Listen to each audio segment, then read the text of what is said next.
huge concrete buildings, barbed wire fences, armed guards, and giant cooling towers painted red and white. These may seem a little scary to have in your small communities across America, but they generate a large amount of power, are extremely safe, and while costly, they are well worth their while. I hope by the end of this speech I am able to explain to you how nuclear power is a good thing and should not be something that you're afraid of, and you should in fact promote in your community. First, I'm going to talk about how large of a source of power it is. Nuclear power plants generate 1,000 plus megawatts of power.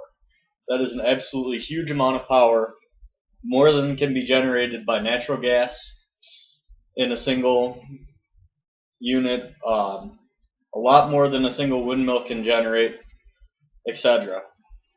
That's 1 times 10 to the 12th watts. 104 reactors operate in the United States, and these are nationwide. Some are in Illinois. Obviously in Missouri we have Ameren, which is located down by Fulton, and so on.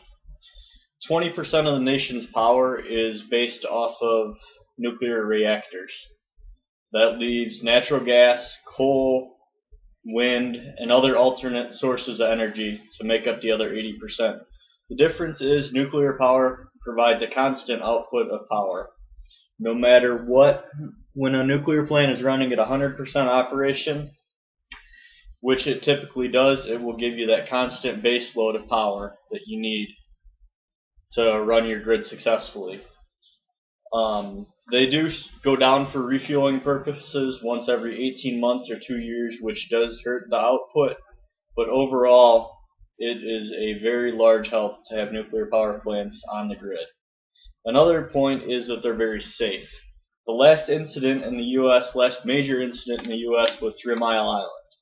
Many people have heard about that. It occurred in 1979, so 30-some years ago. That's quite a long time that these 104 reactors have been running safe, as we haven't built a new nuclear reactor since the 3 Mile Island incident, although we are looking to start building more again. They're very safe because of the constant inspection. This comes both from individual plants policing themselves and from the Nuclear Regulatory Commission, which also polices them and is very strict.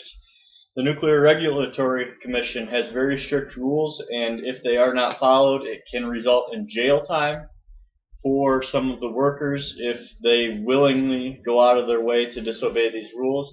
It can also result in large fines for individual companies. And as you know, the company is a business, therefore they do not want to be losing money. Another point is that they're constantly sharing information in between plants. The plants in the U.S. try to help each other out and make everyone be safe. It doesn't help them to draw a negative image to the industry, as people tend to blow nuclear news out of the water because it is nuclear and everybody is afraid of it. But in fact, as I have explained, we haven't had an incident in the U.S. in quite some time because of the safety precautions that we take, ranging from the general checking of plants by the individual companies to the NRC inspections, which can result in jail time and fines. These both keep our industry very safe. One down point to nuclear is the cost. We're looking at building new plants currently. 2 units are on the table right now in Georgia, and for the 2 units together, it's going to be about $14 billion. Sounds like quite a bit of money, right? Well, that's $7 billion per unit. But the one thing about this is it's a huge upfront investment, but these plants are going to run for 40 years by the NRC license to begin with, and then many times the license are extended another 20 years at least after that. So these things are going to be around for a long time once you get them built, after that initial cost. They also will secure a lot of jobs for the area to help stimulate the economy. You will be able to employ several hundred workers per unit to do this, plus outage times also draw in more workers, which is when the plant shuts down to refuel the unit. At this time, several hundred more people come on site to help refuel the unit and get it back onto the fuel cycle to generate electricity.